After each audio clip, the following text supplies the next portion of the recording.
I'm Alan. I was Zorianna Kit, and today we review False Positive on Hulu. Let's just get into it. This is a weird one. I think I thought for some reason I thought it was a comedy, and I find it's kind of on the thriller horror end of things. And I a little creeped out. What did you think of False Positive? Well, I thought the premise was interesting, like more like a modern day Rosemary's Baby almost, but like I'm saying that loosely because Rosemary's Baby was an iconic film, but it's that sort of like getting pregnant, infertility issues, and the situation feels sinister. But at the same time, I thought that so many aspects were extremely predictable. Like, of course, the doctor is suspicious. Of course, the husband is in on it somehow. So like it's not like there was much of a surprise. If anything, I felt the ending was very disappointing because I thought if we were going to go with this sinister path, then we should go all out. Go to some, actual devil or otherworldly creature, in the end.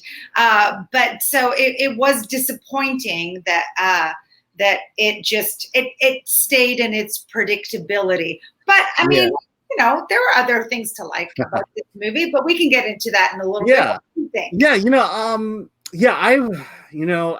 Part of me feels like, having to watch it at home, part of me wonders what it would have been like had I actually seen it in a dark theater with other people on it. To me, the movie is more creepy than it is anything else. I'm not big on horror, but I just felt like, I was never really scared at any point. I was really creeped out. There's a part where she goes in to see Dr. Hindle, who's played by Pierce Brosnan, and he's a fertility specialist. She has triplets, basically. Two of the boys are going to survive. The girl isn't. And you just listen to this guy and you're getting all these Nazi vibes to it. And I think my biggest thing was I was not invested in the main character, Ilana Glazer, who plays Lucy. I just felt like she was there and all the action kind of happened around her, and this was more or less a movie about her figuring out what the hell is going on, and at the end she finds out, and then we're kind of done. I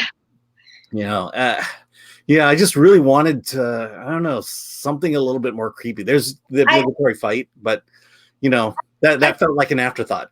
I felt like the movie was maybe trying to make more of a commentary on, a woman's right and reproduction and their body, their choice, and all that sort of stuff. But it never fully kind of went there, kind of like in the same way that like Get Out was a commentary on like race relations. Like Get Out was not your typical horror film. It had a lot of social commentary within it, which made it so brilliant. And I think that I think that this film was trying to be that for women's reproductive rights, but it just didn't quite achieve that. I don't even think it went that far. I just felt like it was a story, like a story you tell at a campfire. It doesn't have to have a point. But I think you and I agree. I felt like it needed a point, and it wasn't really making one. Yeah. And that's why I just felt like her character is just being carried on. Pierce Brosnan about the good. I mean, Pierce Brosnan's really nice and creepy in this one. There's some good startling imagery here and there. The startling imagery is her dreams and not the real life situation around her. Then you're not freaked out because it's her dream. So it's not like you're trying to figure out, was that a dream or if that was reality. Like, she was dreaming and the dream was a nightmare. So, okay, so it was kind of weird and creepy. But when we wake up, the world should be reflecting that in some way. I think one of the problems in the film was that as much as it tried to address these reproductive issues, the thing that made it so unrelatable was that it only applied to the very rich. Only those who had a ton of money could go see a doctor like that, get their infertility issues dealt with, IVF, this, that, and the other. You know, it really kind of kept it to a certain class of people.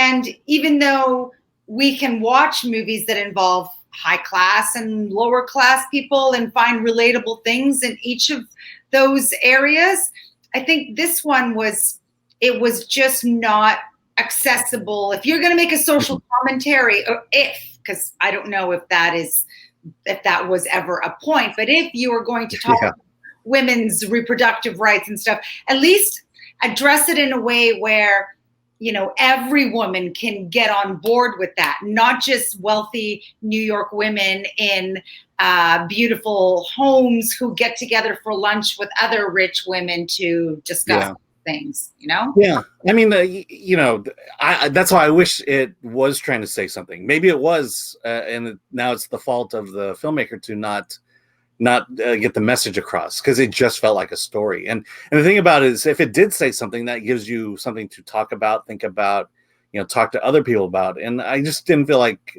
you know, it's like, wow, that was a weird story. That's what I'm going to talk about, my friends, after this movie. Well, I feel like it was a movie in search of a genre, because it wasn't quite horror. It wasn't quite thriller. It felt predictable, beautifully shot. I do have to say the cinematography was very beautiful, and the score was really appropriate. And the production values here were great. I mean, it looked like an expensive movie. Well, and I would also add that the creep factor was very high. But to me, that's not enough to really stay in a movie. You mentioned that there's some good things. What did you think was good? Well, the cinematography and the score and the production values. Yeah. I mean, that's what I just complimented, was basically that. Yeah, that's the classic critic positive. The cinematography was great. It was. The cinematographer, I wrote his name down because I can't quite pronounce it, but he was the cinematographer behind Midsommar, and it's a Paweł Pogorzelski. And you know, when you think of that movie, Midsommar, you think of there's like a creep factor there, and you know, it's like, you know, the filmmakers watched that movie and they were like, we want that cinematographer for our movie. Except it wasn't, you know, he elevated their film with his cinematography, but their film was far from a Midsommar. And considering that most of this movie is indoors, it's in an office, it's in the home, you know, that's saying something. All right, so we liked the cinematography. I mean, you know, it's solid acting. I feel like I'm making this comment a lot about films, but yeah, you get great actors, you're going to get good performances. I mean, we don't see Gretchen Mol on screen all that much these days. I remember she was like a weird kind of it girl when she was in Rounders and on the cover of Vanity Fair or something like that, and she just kind of disappeared, right? So like seeing her here as this creepy, like candy striped Nurse Ratched. You took my magazine. Yes, right? It was fun to watch her. You know, not that I quite understood her, but you know, it's nice to see her on screen in a film, you know. Positive. The creep factor, that's she, you know, I mean, you can't really fault the performances, but again, not enough to really elevate the story. Yes, correct. You know, that was one thing it had going for it, to not lessen the impact of the movie. At least it got good acting. All right, so you were looking for a genre, didn't find it. You love the cinematography, but I don't think that was enough to carry it over the recommendation mark. So I'm going to say you gave it a 5. No, I gave it a 6. I gave it a 6 because, you know, as I was watching it, I didn't feel like giving up on the film. I didn't feel the need to turn it off and go, this is so bad, I can't take it anymore. It wasn't unwatchable. It was just as soon as I finished watching it, I never thought about it again. I literally had to go, oh wait, Ellen and I are going to be talking about this movie today. Wait, let me just try to remember it. So that's why it's like 5 would be like unwatchable. And it wasn't unwatchable. but you know, because you suggested that I gave it a 5, and we both had the same criticisms of this film, I would venture to say that you did give it a 5. Yeah, I mean, I think we agree on pretty much most aspects, if not all aspects of this movie. It's just, again, I forgot it. I wouldn't mind if it was on the background or something, but it's definitely not something I would go out and go see again. It's on Hulu, isn't it? Isn't it a Hulu film? Yes, a Hulu original. So, you can watch it anytime. Exactly. You could watch it, and if you're not into it, you could just stop watching it. So. All right. Well, if you think we're crazy, please like, subscribe, comment below. Let us know what you thought. If you agreed with it, do the same thing. And with that, let's get out of here.